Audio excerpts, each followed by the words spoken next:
আসসালামু আলাইকুম প্রিয় শিক্ষার্থীরা, আশা করি তোমরা সবাই অনেক ভালো আছো এবং সুস্থ আছো। দোয়া করি তোমরা সবাই সুস্থ থাকো এবং সামনে পরীক্ষা যেহেতু আসছে অবশ্যই ভালো করে প্রস্তুতি নাও।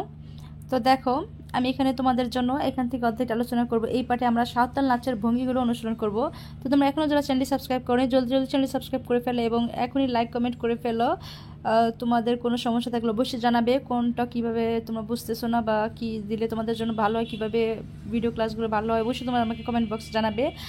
আর তোমরা কি এখন বিদ্যালয় থেকে আমার ভিডিওটি দেখছো, ভিডিও ক্লাসগুলো দেখো, অবশ্যই আমাকে জানাবে, তোমাদের বিদ্যালয়ের নামটি লিখবে।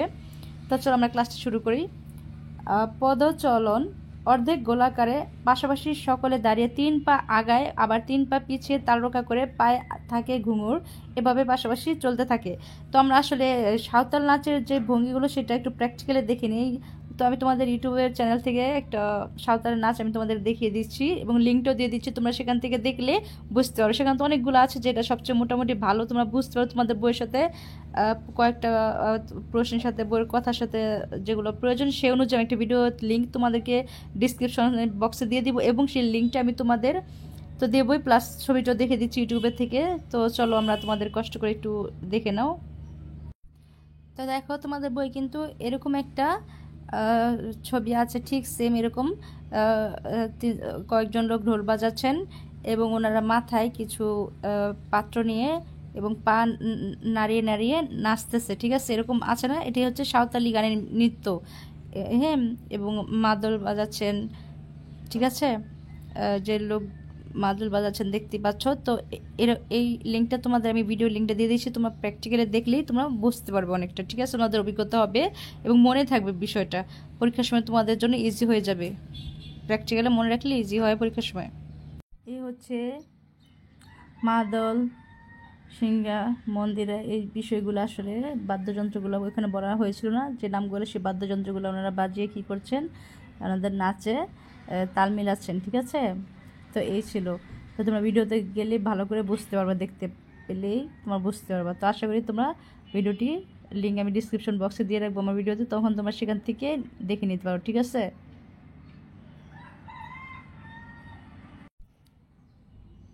তো এখন দেখো, সামনে পিছনে চলার সময় প্রতি পদক্ষেপে শরীরে একটি ঝোঁক থাকে, ঠিক যেন নদীর ঢেউয়ের মতন। বাজনার লয় বাড়ার সাথে সাথে পদতলের গতি বৃদ্ধি হয়, সাথে দেহের ঝোঁকের দুলুনিও বৃদ্ধি হয়। 6 থেকে 7 জনের বেশি হলে একইভাবে আরেকটি দল গঠন করে পরস্পর মুখোমুখি দাঁড়ায়। এরপর দুটি দল একই সাথে ডান থেকে বামের দিকে বাবার বাম থেকে ডান দিকে ঘুরে নাচ করে। নাচের ভিন্নতা আর নাচের ভিন্নতা আনার জন্য দ্রুত লয়ের সাথে সাথে উবু হয়ে একই পদচলের সাথে তারা নাচ করে থাকে। তোমরা সেই ভিডিওটা দেখলেই তোমরা বুঝতে পারবে, ঠিক আছে? তারা দলবদ্ধ কীভাবে নাচেন। তা সাঁওতালদের নৃত্য মূলত আনন্দের নৃত্য, তাই এই নৃত্যের মুখভঙ্গিও হবে সদা হাস্যোজ্জ্বল, মানে হাসি মুখে হাসি হাসিভাবে ওনারা এই নৃত্যগুলো করবেন। পরের দিন সকালে তারা রওনা হলো নয়াবাদ মসজিদ দর্শনে। দিনাজপুর জেলার কাহারোল উপজেলার রামচন্দ্রপুর ইউনিয়নের নয়াবাদ গ্রামে অবস্থিত এই অনন্য সুন্দর স্থাপত্য নিদর্শনটি। তো আমরা নয়াবাদ মসজিদটি এখানে দেওয়া আছে, দেখো আমরা দেখতে পাচ্ছি নয়াবাদ মসজিদ কিন্তু আসলে অনেক সুন্দর, মাশাআল্লাহ। তো আমরা দেখো, মসজিদের প্রবেশদ্বারের উপর ফার্সি ভাষায় রচিত লিপি থেকে এর নির্মাণ তথ্য জানা যায়। পশ্চিমা দেশ থেকে আগত মুসলিম স্থাপত্যকর্মীরা ঢেপ্পা নদীর পশ্চিম তীরে নয়াবাদ গ্রামে মোকাম তৈরি করেন এবং সেখানে এ মসজিদ নির্মাণ করেন। মসজিদটি আয়তাকার, যার 3টি গম্বুজ রয়েছে। মাঝের গম্বুজটি দুপাশের গম্বুজের তুলনায় কিছুটা বড়। মসজিদটির 4 কোণায় 4টি অষ্টভুজাকৃতির মানে 8 ভুজাকৃতির মিনার রয়েছে। মসজিদে মোট 104টি আয়তাকার ফলক রয়েছে। ফলকগুলোতে লতা পাতা ও ফুলের নকশা রয়েছে। মোগল স্থাপত্য নিদর্শন সম্বলিত নয়াবাদ মসজিদটি আমাদের দেশের অনন্য এক স্থাপত্য নিদর্শন। এখন আমরা দেখব কান্তজি মন্দির। দেখো কান্তজি মন্দির, এই হচ্ছে আমাদের কান্তজি মন্দির। এখানে দেখো কান্তজি মন্দির আমরা দেখতে পাচ্ছি। তো কান্তজি মন্দির সম্পর্কে একটু ধারণা নিয়ে নিই। দিনাজপুর শহর থেকে প্রায় 12 মাইল উত্তরে দিনাজপুর তেঁতুলিয়া মহাসড়কের পশ্চিমে ঢেপা নদীর পাড়ে কান্তনগর গ্রামে এই মন্দিরটি অবস্থিত। এই মন্দিরটি স্থাপিত অষ্টাদশ শতাব্দীতে। বাংলাদেশের সর্বোৎকৃষ্ট টেরাকোটা শিল্পের নিদর্শন রয়েছে এই মন্দিরে। বর্গাকৃতির মন্দিরটি একটি আয়তাকার প্রাঙ্গণের উপর স্থাপিত। মন্দিরটি 3টি ধাপে উপরে উঠে গিয়েছে। মন্দিরটির ভিত্তি থেকে শুরু করে চূড়া পর্যন্ত ভেতরে ও বাইরের দেয়ালে পোড়ামাটির অলঙ্কার রয়েছে। দেখতেই পাচ্ছ তোমরা, মন্দিরটি কিন্তু আসলে সুন্দর। দেখো কান্তি মন্দিরের পোড়ামাটির ফলক। এই কান্তি মন্দিরের ভিতরে যে পোড়ামাটির ফলকগুলো হচ্ছে সেগুলো হচ্ছে যে এগুলো, ঠিক আছে। তো কান্তজি মন্দিরের পোড়ামাটির ফলকটা আমরা দেখে নিলাম। এখন দেখি এ সম্বন্ধে কি আছে এখানে, তথ্যগুলো আমরা একটু পড়ে নিই।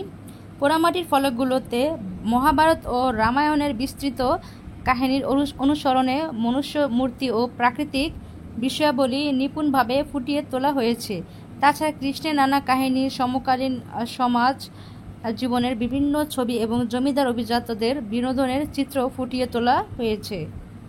তো এখানে দেখতে পাচ্ছ যে এখানে কেউ বাঁশি, মানে এখানে যে আগে যে প্রাচীন যে ছিল বাদ্যযন্ত্র, যেটা দিয়ে বিয়ে বা কোনো অনুষ্ঠানে বাজনা বাজানো হতো, ঠিক আছে। তো এখানে হাতির উপরে যে রাজা বা রাজার যে ছেলেদেরকে নিয়ে যাওয়া হতো, যে উনি হাতির উপর বসে আছে, তো এটা কিন্তু রাজাদের আমলের কি ঐতিহ্য। এখানে যে হাতির সামনে একজন ওনাদের সিকিউরিটি গার্ড, ঠিক আছে, সিপাহী বা পাহারাদার যা বলা হয় আর কি। তো এই বিষয়গুলো এখানে বলা হয়েছে যে কান্ত দ্বারা কোথায় যেন ছিলাম, এই যেখানে। তাছাড়া কৃষ্ণের নানা কাহিনী, সমকালীন সমাজ জীবনের বিভিন্ন ছবি এবং জমিদার অভিজাতদের বিনোদনের চিত্র ফুটিয়ে তোলা হয়েছে। বনের ভিতর শিকার দৃশ্য, হাতি ঘোড়া ও সহযোগে রাজকীয় শোভাযাত্রা, কুরুক্ষেত্র ও লঙ্কার প্রচণ্ড যুদ্ধের দৃশ্যাবলী চমৎকারভাবে চিত্রায়িত হয়েছে এসব পোড়ামাটির ফলকগুলোতে। কান্তজির মন্দিরে প্রায় 15,000 পোড়ামাটির ফলক রয়েছে। অপূর্ব পোড়ামাটির ফলক আর দৃষ্টিনন্দন স্থাপত্যশৈলী সম্পন্ন কান্তজির মন্দির আমাদের দেশের এক অনন্য স্থাপত্য নিদর্শন। নয়াবাদ মসজিদ ও কান্তজির মন্দির পরিদর্শনের সাথে সাথে সকলে বন্ধু খাতায় কিছু পোড়ামাটির ফলকের ড্রয়িং এবং তথ্যপত্র লিখে নিল। তো তোমরা এটা বুঝতেই পারতেছো, এটা লিখতে হবে। এরপর তারা তাজহাট জমিদার বাড়ি এবং সেখানে অবস্থিত রংপুর জাদুঘর সহ অন্যান্য স্থানীয় দর্শনীয় স্থান ভ্রমণ করে তারা গেল মুক্তিযুদ্ধের স্মৃতিস্তম্ভ রক্তগৌরব দেখতে। স্মৃতিস্তম্ভর রক্তগৌরব, তো আমরা দেখতে পাচ্ছি স্মৃতিস্তম্ভ, এটা একটা স্মৃতিস্তম্ভ রক্তগৌরব নিদর্শনটি। নিদর্শনটি কিন্তু অনেক চমৎকার দেখতে। এটা যদি আর্ট করা হয়েছে, বাস্তবে অনেকটা এরকমই। তো তোমরা এরকম আর্ট করবে, ঠিক আছে। তোমাদের কিন্তু আর্টটা শিখতে হবে। বাংলাদেশের মুক্তিযুদ্ধের ইতিহাসে 28শে মার্চ একটি অবিস্মরণীয় দিন। 1971 সালে মার্চ মাসে সারা দেশের মতো রংপুরে ছাত্র জনতার মিছিল, মিটিং আর প্রতিবাদের আগুন ছড়িয়ে পড়ে সমস্ত শহরে। 28শে মার্চ মুক্তিকামী বীর বাঙালির সাথে সাথে ওরাও সাঁওতাল সহ রংপুরের সকল মানুষ ঢোল বাজিয়ে ঘাঘট নদীর পাড়ে একত্রিত হয়। সেখান থেকে তারা বাঁশের লাঠি আর তীর ধনুক হাতে রংপুর ক্যান্টনমেন্ট ঘেরাওয়ের উদ্দেশ্যে যাত্রা করে। মুক্তিকামী মানুষ সেনানিবাসের 400 গজের মধ্যে আসতেই পাকিস্তান সেনাবাহিনীর মেশিনগানের গুলিতে শত শত মানুষ মাটিতে লুটিয়ে পড়ে। মুক্তিযুদ্ধে নিশবেদগঞ্জের মুক্তিকামী মানুষের এই মহান উৎসর্গের স্মৃতির উদ্দেশ্যে ঘাঘট নদীর তীরে নির্মিত হয়েছে রক্তগৌরব স্মৃতিস্তম্ভটি। এই স্মৃতিস্তম্ভের দণ্ডাকার অংশের উচ্চতা প্রায় 30 ফুট। এর নকশায় তীর ধনুক আর দেশীয় অস্ত্র প্রতীকীভাবে উপস্থাপিত হয়েছে। স্মৃতিস্তম্ভের বেদিটি অপেক্ষাকৃত কম উঁচু বৃত্তাকার দেয়াল দিয়ে ঘেরা। নীরবে ধীরে ধীরে তারা সমস্ত স্মৃতিস্তম্ভের জায়গাটি ঘুরে দেখল। এক গভীর অনুভূতিতে ভরে গেল তাদের মন। শ্রদ্ধায় মাথা নত হয়ে গেল মহান মুক্তিযুদ্ধের শহীদদের প্রতি। মহান স্বাধীনতা যুদ্ধের মধ্য দিয়ে পাওয়া আমাদের এই দেশকে সামনে এগিয়ে নিয়ে যাবার শপথ নিল তারা। এরপর তারা যাত্রা করল পদ্মা পাড়ের উদ্দেশ্যে। এর জন্য আমাদের নেক্সট অধ্যায়টি কিন্তু পদ্মার জলের ঢেউ, ঠিক আছে। এই অধ্যায়টি আমাদের এই পদ্মার পাড়ের উদ্দেশ্যে কিন্তু এটার সাথে কিন্তু মিল আছে, ঠিক আছে। তো এই অধ্যায়টি আমাদের শেষ। তো এখান থেকে দেখো সর্বশেষে আমরা যা দেখতেছি এই অধ্যায়ে আমরা যা যা করবো সেটা আমাদের এক নজর আমরা দেখে নিই। দেখো এখানে আছে বইয়ে দেওয়া ছবি দেখে এবং বুঝে ছবি আঁকার অনুপাত ও ভারসাম্যের নিয়ম নীতি আত্মস্থ করার চেষ্টা করব। বইয়ে দেওয়া ছবি দেখে এবং বুঝে আবার কি ছবির আকার অনুপাত ও ভারসাম্যের নিয়ম নীতি অন্তস্থ করার চেষ্টা করব। আবার বইয়ে দেওয়া শতরঞ্জির মোটিভ দিয়ে ছক আঁকা কাগজে নকশার খসড়া তৈরি করব। তো চলো আমরা বইয়ে যে আমাদের শতরঞ্জি মোটিভ দিয়ে ছক আঁকা কাগজের নকশার খসড়া সেটা তৈরি করবো। চলো আমাদের একটা আন্দাজ অনুযায়ী একটা তৈরি করেই রাখি। তো দেখো এই প্রথমটা আমাদের বইয়ে যে ছবিগুলো আছে সেগুলো আমরা নিয়মিত দেখে সেটা কি আমরা চেষ্টা করব আমাদের সেগুলো আঁকার জন্য। যেমন যে এখানে আছে মন্দিরের পোড়ামাটির ফলক, তারপর আছে যে কান্তজি মন্দির, দেন আছে নয়াবাদ মসজিদ। এগুলো আমরা কি করব আঁকার চেষ্টা করব, ঠিক আছে। এই কথাটি এখানে বলা হয়েছে। দেন যেখানে দৃশ্য আছে এই দৃশ্যগুলো আঁকার চেষ্টা করব, ঠিক আছে। এই কথাটি এখানে বলা হয়েছে, আমরা প্র্যাকটিস করব। আর 2 নম্বরে বইয়ে দেওয়া শতরঞ্জি মোটিভ দিয়ে ছবি আঁকো এবং কাগজের নকশার খসড়াটি তৈরি করো। তো আমরা যে কোনো একটা কাগজের একটা নকশা তৈরি করব এবং সেটা এনে বিদ্যালয়ে টিচারদের দেখাবো, ঠিক আছে। সুই বা সুতা সুই এবং নীল ব্যবহার করে আমাদের সেটা। দেখো এখানে শতরঞ্জি মোটিভ, শতরঞ্জিতে নকশা অনুযায়ী বিভিন্ন রঙের সুতা ব্যবহার করে জ্যামিতিক বিন্যাস নকশা ফুটিয়ে তোলা হয়। শতরঞ্জি নকশায় ব্যবহৃত মোটিভ অনুযায়ী তাকে ঐতিহ্যবাহী নকশা আর আধুনিক নকশা 2 ভাগে ভাগ করা হয়। মোটিভ হলো নকশার একটি একক যা একটি প্যাটার্ন তৈরি করতে পুনরাবৃত্তিকভাবে ব্যবহার করা হয়। যেমন আগে রুমালের মধ্যে কিন্তু সুই সুতা দিয়ে পাখি আঁকা হতো, দেন লাল কালার সুতা নীল কালার সুতা মিক্স করলেই কিন্তু আমাদের কি হয়ে যায়, একটা সুন্দর একটা পাখির রং সেখানে সুতা দিয়ে কিন্তু আর্ট করা হয়। ওই ফ্রেমের মধ্যে বসার কাপড়ের মধ্যে সুতি কাপড় বা কোনো সফট কাপড়ের মধ্যে কিন্তু এভাবে করা যায়, ঠিক আছে।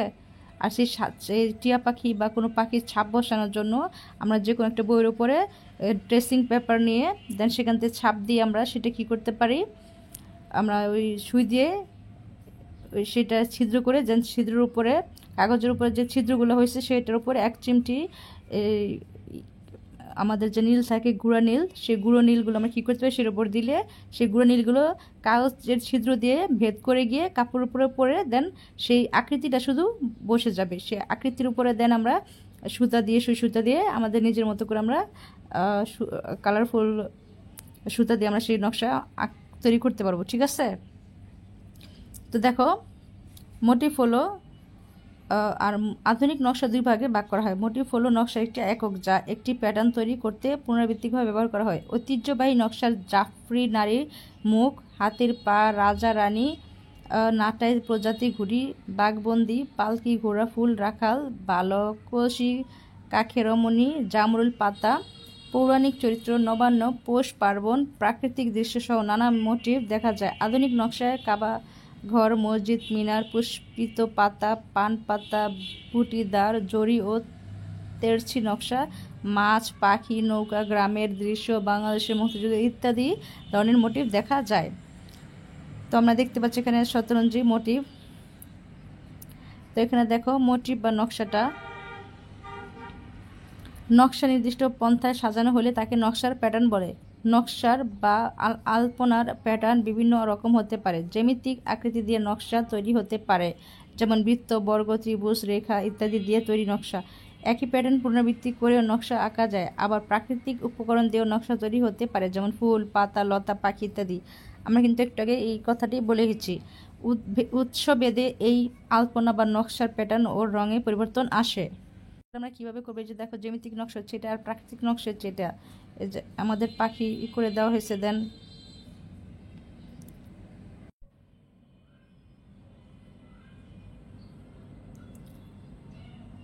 আমরা দেখতে পাচ্ছি ট্রেসিং পেপার হলো লেখা বা আঁকা নকল করার জন্য অতি সূক্ষ্ম বা পাতলা কাগজ অথবা নকশা আঁকা স্বচ্ছ কাগজ। এর মাধ্যমে যে কোনো ছবি আঁকা যেতে পারে। যখন ট্রেসিং পেপার একটি ছবির উপরে স্থাপন করা হয় মানে রাখা হয় তখন ছবি সহজে কাগজের মাধ্যমে দৃশ্যমান হয়। মানে এই কাগজটা যখন তুমি ছবিটার উপরে রাখবা, দেন এই ছবিটার উপরে রাখার পরে ট্রেসিং পেপারটা এতই পাতলা থাকবে যে স্বচ্ছ হয়ে উপরে ঢুকে দেখা যাবে। যে তোমরা এটা কলম দিয়ে হাত ঘুরায় দেন এটা পুরোটা নকশা সেই কাগজের উপরে আর্ট করে মানে কপি করে সেই কপিটা কি করতে পারো, দেন যে নকশা যে কাপড়ে বা যেখানে করবে সেখানে রেখে দেন এটাকে তোমরা ছিদ্র করা সুই দিয়ে ছিদ্র করে দেন এটার উপরে নীল বা কোনো একটা কালার ফেললে সেই কালারগুলো অনুযায়ী তোমরা সেখানে আকৃতি হয়ে যাবে এটার, তখন তোমরা সেটা সুই সুতা দিয়ে বা যেভাবে যেটা দিয়ে কাজ করবে, সুতা বা জরি সুতা আছে এগুলো দিয়ে তোমরা আসলে কাজ করে নিতে পারো। এভাবে ছবিতে প্রান্তগুলো খুঁজে পাওয়া যায় এবং চিত্রটিকে ট্রেসিং পেপারে ট্রেস করা সহজ হয়ে যায়। তাহলে তোমরা বুঝতে পেরেছো আশা করি। এখন দেখো ছবি এঁকে কীভাবে ছোট নকশাকে প্রয়োজন মতো বড় করা যায় তা অনুশীলন করব। বইয়ে উল্লিখিত পদ্ধতিতে ইচ্ছামতো উপকরণের উপর নকশা স্থানান্তর করে নতুন পণ্য তৈরি করব। তো আমি এটা তোমাদেরকে দেখিয়ে দিলাম, এটার মাধ্যমে এই দুইটা একসাথেই তোমরা সেখান থেকে এই দুটা একই সাথে আমি তোমাদের দেখিয়ে দিলাম উত্তরপত্র থেকে। এখন আমরা দেখব কাহার বা তালে ধীরে লয়ে যে আহরণ ও অবরোহণ দেওয়া আছে তা অনুশীলন করব। ভাওয়াইয়া গান সম্পর্কে জানবে এবং নিজেদের মতো করে গাওয়ার অনুশীলন করব। তা আমি তোমাদেরকে এর আগেও লিঙ্ক দিয়ে দিয়েছি, তোমরা সেখান থেকে দেখে নিতে পারো, তবু আরেকবার আমি দেখিয়ে দিচ্ছি। তো দেখো এই যে কাহার বা তাল, এখান থেকে তোমরা এই ইউটিউব চ্যানেলটি থেকে তোমরা এই ভিডিওটি দেখলে এটা আমি তোমাদের লিঙ্ক দিয়ে দিয়েছি ডিসক্রিপশন বক্স থেকে তোমরা নিয়ে নিতে পারো। তো এই তাল কাহার বা এটা তোমরা দেখতে পারো, ভিডিওটি দেখলেই বুঝতে পারবে, খুব সহজে তোমাদের অনেকটাই উপকার আসবে। তো আশা করি তোমরা দেখে নিবে এবং ডিসক্রিপশনে লিঙ্কও দেওয়া থাকবে। এই হচ্ছে ভাওয়াইয়া গান, ঠিক আছে, জনপ্রিয় ভাওয়াইয়া গান ও কি গাড়িয়াল ভাই, ঠিক আছে। এই গানটা আশা করি তোমাদের ভালো লাগবে, তোমরা এখান থেকে একটু শুনলেই বুঝতে পারবা, ঠিক আছে। এখানে আমি লিঙ্ক এইটার লিঙ্কটা আমি তোমাদেরকে দিয়ে দিব, এই ভিডিওর ডিসক্রিপশন বক্সে গেলেই তোমরা পাবা, ঠিক আছে। এই লিঙ্ক আমি তোমাদেরকে দিয়ে দিব, এত কষ্ট করে তোমাদের খুঁজতে হবে না, তাহলে এটি তোমরা পেয়ে যাবে, ঠিক আছে।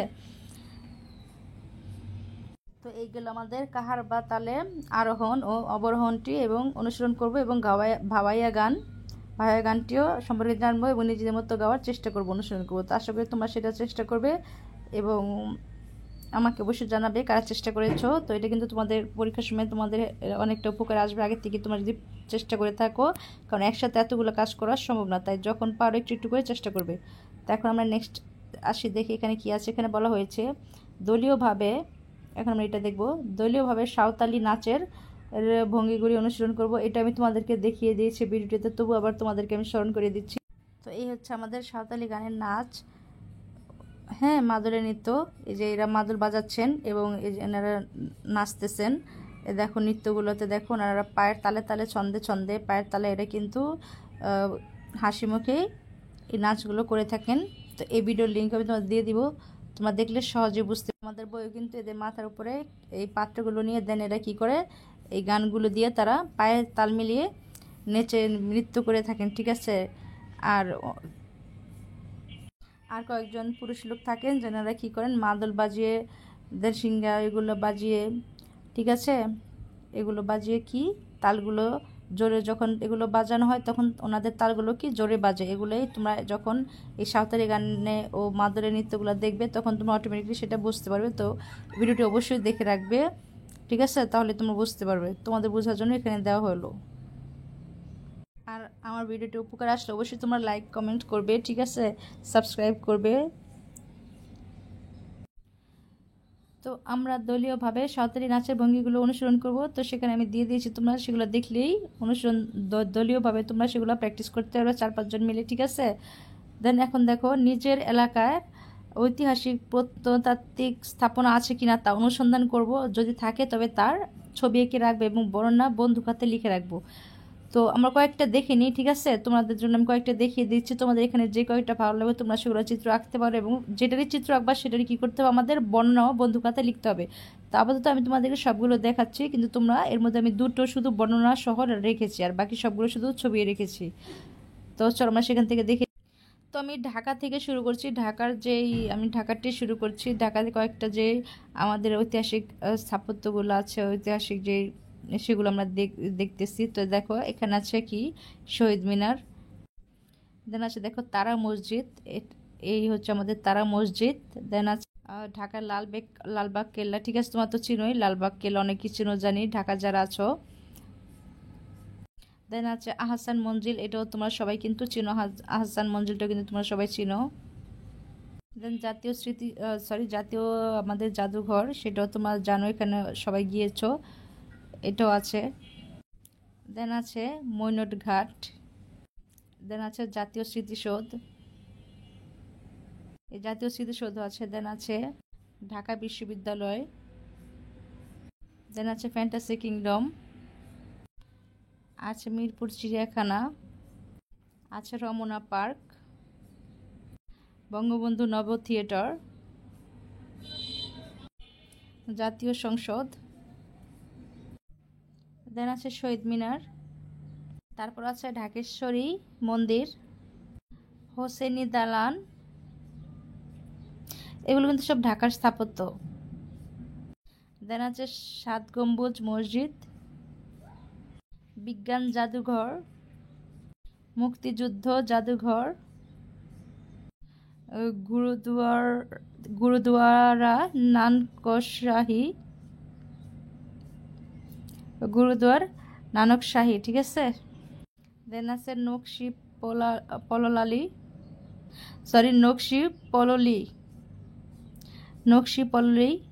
দেন হচ্ছে আমাদের জাহাঙ্গীরনগর বিশ্ববিদ্যালয়, শায়েস্তা খার মসজিদ, দেন আছে চারুকলা ইনস্টিটিউট, এই হচ্ছে আমাদের কার্জন হল। এখন আমরা স্মৃতিসৌধ, জাতীয় স্মৃতিসৌধ নিয়ে আমরা জাতীয় স্মৃতিসৌধটি সহজ আছে আঁকা, তোমরা চাইলে এটা আঁকতে পারো এবং এটার বর্ণনা তোমাদের বন্ধু খাতায় লিখতে পারো। আমি এর বর্ণনা তোমাদেরকে দিয়ে দিচ্ছি, এর বর্ণনাটা আমি তোমাদেরকে দিয়ে দিচ্ছি, তো আশা করি তোমার বর্ণনাটা লিখে নেবে। তো এই হচ্ছে আমাদের স্মৃতিসৌধের এই বর্ণনা। 1971-এর স্থাপত্য তাৎপর্যটা আমরা দেখে নিই। 1971-এর 26শে মার্চ বাংলাদেশের স্বাধীনতা যুদ্ধ শুরু হয়। একই বছর 16 ডিসেম্বর বিজয়ের মাধ্যমে এর পরিসমাপ্তি ঘটে। এটা তোমরা বন্ধু খাতায় বর্ণনাটি লিখে দেন স্মৃতিসৌধের চিত্রটি আঁকতে পারো, ঠিক আছে।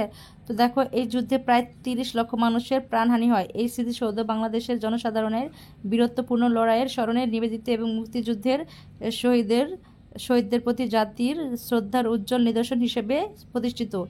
স্মৃতিস্তম্ভ এবং এর প্রাঙ্গণের আয়তন 34 হেক্টর 84 একর।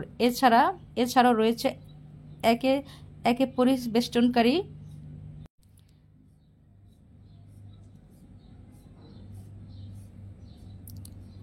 আরও 10 হেক্টর 24 একর এলাকা নিয়ে বৃক্ষরাজি পরিপূর্ণ একটি সবুজ বলয়। এই স্মৃতিসৌধ সকল দেশ প্রেমিক নাগরিক এবং মুক্তিযোদ্ধাদের বিজয় ও সাফল্যের যুগলবন্দি রচনা করেছে। 7টি ত্রিভুজাকৃতি মিনারের শিখর দেশের মাধ্যমে বাংলাদেশের মুক্তি সংগ্রামের 7টি পর্যায়ের প্রতিটি এক ভাববঞ্চনাতে প্রবাহিত হচ্ছে। এই 7টি পর্যায়ের প্রথমটি সূচিত হয় 52 ভাষা আন্দোলনের মাধ্যমে। পরবর্তীতে 54, 56, 62,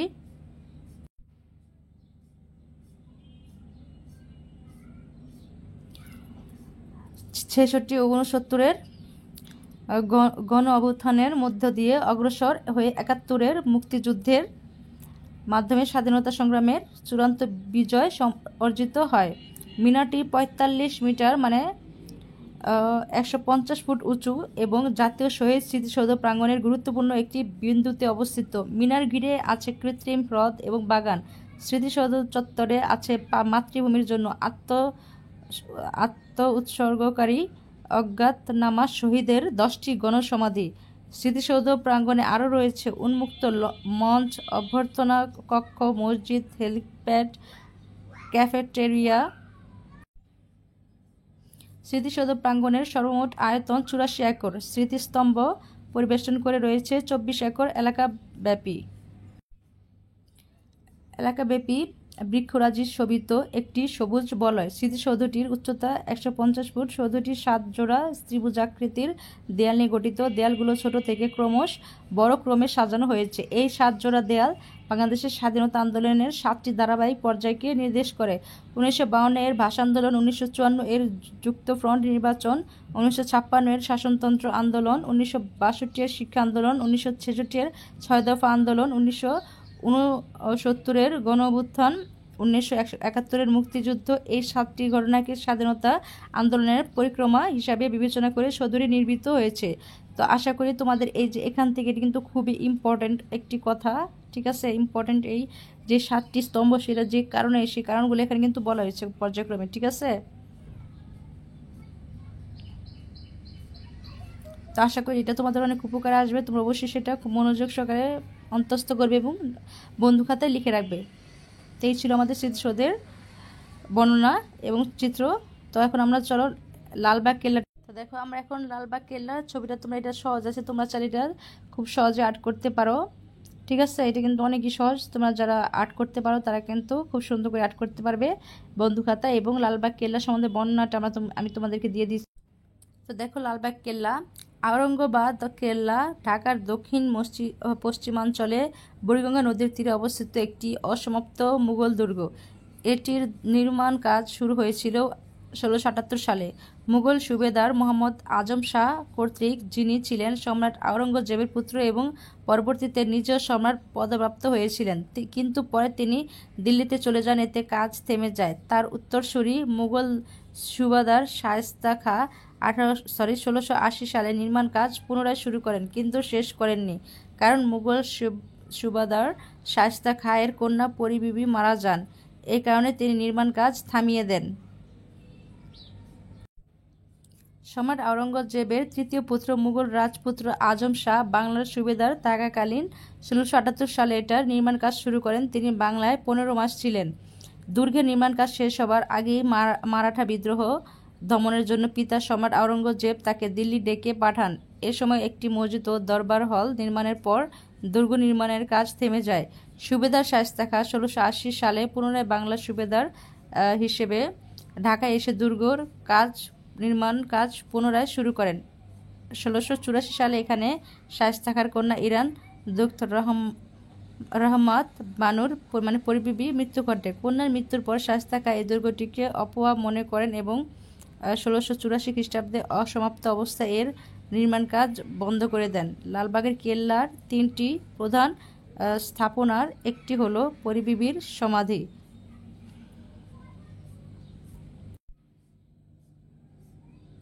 শায়েস্তা খাঁ ঢাকা ত্যাগ করার পর এটি এর জনপ্রিয়তা হারায়।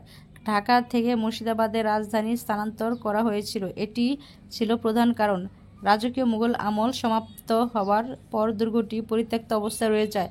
1844 সালে এলাকাটি আওরঙ্গাবাদ নাম বদলে লালবাগ নাম পায় এবং দুর্গটি পরিণত হয় লালবাগ দুর্গে। তো এই ছিল আমাদের লালবাগ কেল্লা নিয়ে বর্ণনা।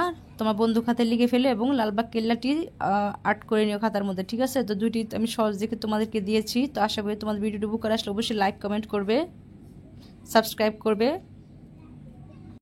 তো আমরা আমাদের এই কাজটি কমপ্লিট করে ফেললাম এখন। ঠিক আছে, তো আমরা এখন দেখব লাস্টের যে কাজটি শিল্প রশিদ চৌধুরী ও তার শিল্পকর্ম সম্পর্কে আরও বিস্তারিত জানার চেষ্টা করবো। তো চলো আমরা সেটা এখন জেনে নেই। তো দেখো উত্তরটা আমরা দেখিয়ে দিচ্ছি। বাংলাদেশের আধুনিক শিল্প আন্দোলনের অন্যতম পথিকৃত শিল্পী রশিদ চৌধুরী 1932 খ্রিস্টাব্দে 19 এপ্রিল ফরিদপুর জেলার রতনদিয়া গ্রামে জন্মগ্রহণ করেন। তিনি ছিলেন চিত্রশিল্পী, লেখক, ভাস্কর, শিক্ষক ও সংগঠক। তিনি 1949 সালে ঢাকা সরকারি আর্ট কলেজে ভর্তি হয়ে 1954 সালে শিক্ষা সম্পন্ন করেন। 1960 সালে তিনি 4 বছরের বৃত্তি লাভ করে ফ্রান্সের প্যারিসের ফ্রেস্কো, ভাস্কর্য ও তাপিস্ট্রি বিষয়ে উচ্চ শিক্ষা গ্রহণ করেন। তিনি এই সময় বিখ্যাত শিল্পী ওজামের অধীনে শিক্ষা গ্রহণ করেন। 1969 সালে রশিদ শিল্পী চৌধুরীর প্রচেষ্টায় চট্টগ্রাম বিশ্ববিদ্যালয়ে চারুকলা শিক্ষা কার্যক্রম শুরু হয়।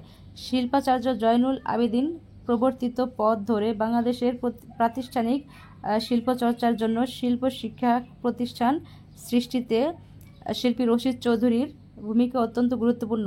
দেশের লোক সংস্কৃতির বিষয়সমূহ তার শিল্পকর্মে ফুটে উঠেছে উজ্জ্বল রঙে। ইসলামী ক্যালিগ্রাফির নান্দনিক প্রভাবও তার শিল্পকর্মে দেখা যায়। তিনি তেল রঙে, টেম্পারা, গুয়াশে এবং জল রঙে কাজ করেন। এছাড়া পোড়ামাটিতে ভাস্কর্য, ফ্রেস্কো ও বিভিন্ন মাধ্যমে ছাপাই চিত্র করেছেন। তিনি পাট, রেশমের সমাহার, তাপস্রী, বুনন শিল্প মাধ্যমে নির্মাণ করেছেন তার উল্লেখযোগ্য চিত্রকর্ম। এর মধ্যে রয়েছে কম্পোজিশন 11, কম্পোজিশন 1, কম্পোজিশন 3, কম্পোজিশন। 3 শিরোনামবিহীন শিল্পী এই মাধ্যমে সমগ্র ভারতীয় উপমহাদেশের অন্যতম শিল্পী হিসেবে বিবেচিত। তাপসী শিল্পের বিশেষ অবদানের জন্য 1977 সালে তিনি একুশে পদক এবং 1980 সালে বাংলাদেশ শিল্পকলা একাডেমি পুরস্কার লাভ করেন। 1986 সালে 12ই ডিসেম্বর তিনি মৃত্যুবরণ করেন। তাহলে শিল্পী রশিদ চৌধুরী শিল্পকর্ম আমরা সম্বন্ধে একটা মোটামুটি একটা টিকা আমরা লিখে ফেললাম। তো চলো এখন আমরা নেক্সটে চলে। তো আমাদের এই সর্বশেষ কাজটি আমরা কমপ্লিট করে ফেললাম। তো এটা আমাদের কমপ্লিট করে ফেললাম। তো আশা করি তোমাদের ভিডিওটি অনেক উপকারে আসছে। আমরা নেক্সট ক্লাসটি করব এখান থেকে পদ্মার জলে ঢেউয়ের খেলা, ঠিক আছে? তো এখান থেকে আমি নেক্সট ক্লাসটি করব। তো তোমরা এখনও যারা চ্যানেলটি সাবস্ক্রাইব করো অবশ্যই সাবস্ক্রাইব করবে, লাইক কমেন্ট করবে যদি আমার ভিডিওটি তোমাদের উপকারে আসে। আর আজ এ পর্যন্তই, সবাই ভালো থেকো, আল্লাহ হাফিজ।